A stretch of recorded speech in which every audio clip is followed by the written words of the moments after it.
Good afternoon, everybody. This is the Freelance Teacher Videocast, once again talking to you about what's going on in the world. And in this particular case, because world is really too grandiose, you shouldn't try to fix the world or repair the world or change the world. I'm telling you not to try to change the world. You should change yourself. You should pay attention to what's going on and find a group of like-minded friends to work with and to debate with and to bounce ideas off.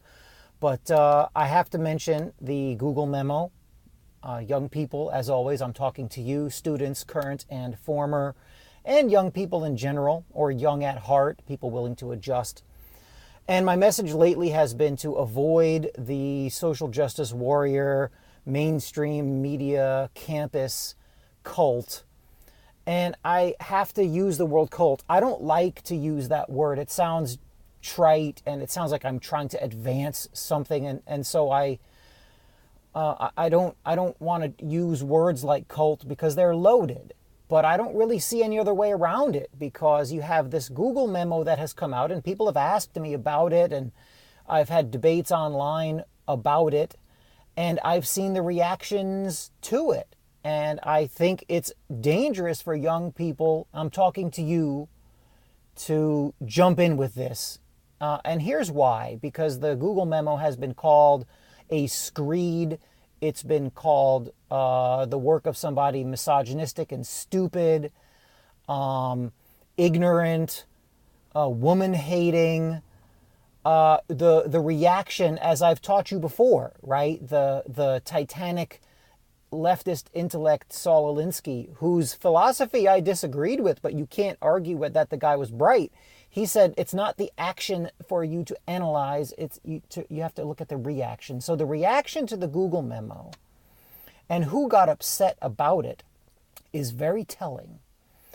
So you have them calling the Google memo all kinds of names. One of my most favorite, in a dark way, is the people who've said it creates a hostile work environment. Hostile to whom? The guy, James Damore, said that there were some gender differences, and he left links to them, and I'll read some of the memo to you so you can decide. And it created a hostile work environment. To whom? To women? Are women so weak and so unable to function and so fragile that a 9.5-page memo with opinions that they may not like, or with opinions that they disagree with, that they need to clutch their pearls and faint on the couch? A missive, an opinion piece, words on an e-document are so strong? Or is it that women are so weak that this creates a hostile work environment? Again, hostile to whom? I can't think of anything more paternalistic and offensive to women than the reactions of it creating a hostile work environment. What, they can't handle it? Who thinks this? But these are the reactions you get to this Google memo that is so scary to the established order and the establishment that you have to wonder who's really calling the shots, who's really in power, that this guy comes up with this and it's reacted to as if someone had dropped a nuclear bomb on somebody's lap. Now, here's the first paragraph, and I'd like you to decide. Now, what you really should do is read the entire thing. I downloaded it and read it, checked some of the links, and I don't find it offensive. I think actually it's pretty tame, and here's why. I'll share the first paragraph with you because it sets the tone. I value diversity and inclusion. I'm not denying that sexism exists, and I don't endorse using stereotypes. When addressing the gap in representation in the population, we need to look at population-level differences and distributions. If we can't have an honest discussion about this, then we can never truly solve the problem. Psychological safety is built on mutual respect and acceptance. But unfortunately, our culture of shaming and misrepresentation is disrespectful and unaccepting of anyone outside its echo chamber. That's the first paragraph. Now that to me sounds like somebody who says, hey, well, it doesn't sound like, he clearly says we have disparate levels of women at Google, and I think I know of a way to fix it. But, and he leaves a bunch of suggestions at the end. We'll get to the end in a second. But he says, we have a problem. He actually is saying we don't have enough women around in Google, and I think I know why. But if you shame people and you misrepresent what they say, that's going to be, and you're disrespectful and unaccepting of anyone but your behavior, it's not going to change. And he found out that he was 100% correct. He was shamed by mainstream media, the academy, academia, and the social justice warrior group, and fired from his job.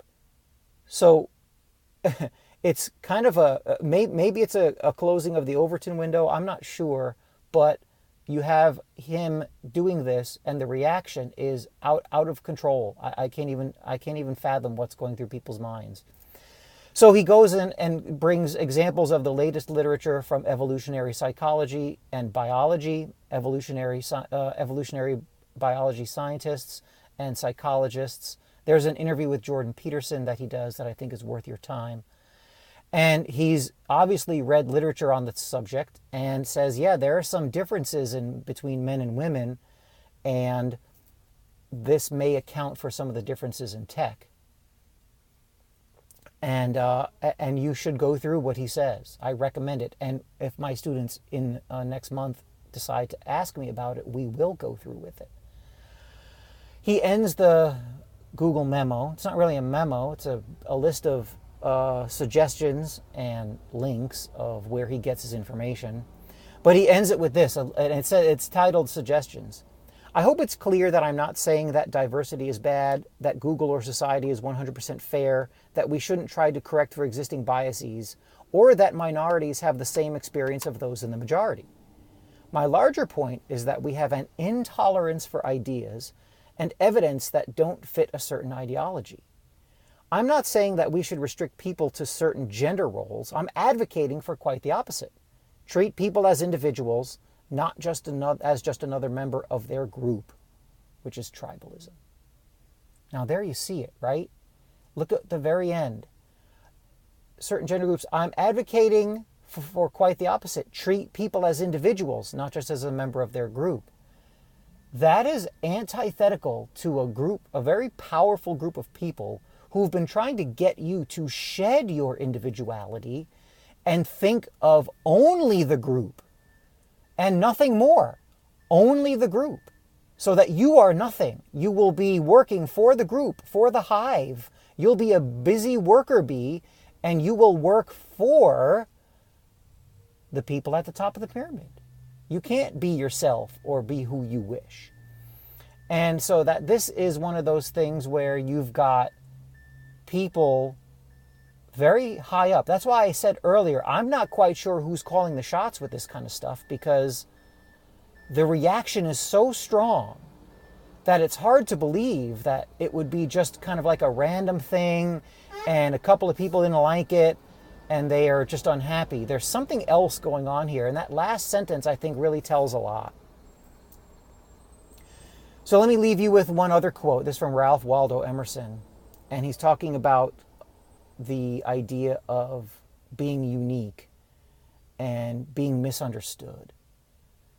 And so you have here a quote that I'd like to share that I think fits this situation perfectly. And it's from Ralph Waldo Emerson's Self-Reliance, which is something you're going to need a lot of as a young person, because today's world will chew you up and spit you out if you go against the social justice warrior academic zeitgeist or narrative. So you're going to need self-reliance. So I've picked this out for you, and I think you should listen closely. Emerson says, quote, "A foolish consistency is the hobgoblin of little minds, adored by little statesmen and philosophers and divines. With consistency, a great soul has simply nothing to do. He may as well concern himself with his shadow on the wall. Speak what you think now in hard words, and tomorrow speak what tomorrow thinks in hard words again, though it contradict everything you said today. Ah, so you shall be sure to be misunderstood. Is it so bad then to be misunderstood? Pythagoras was misunderstood. and Socrates and Jesus and Luther and Copernicus and Galileo and Newton and every pure and wise spirit that ever took flesh. To be great is to be misunderstood.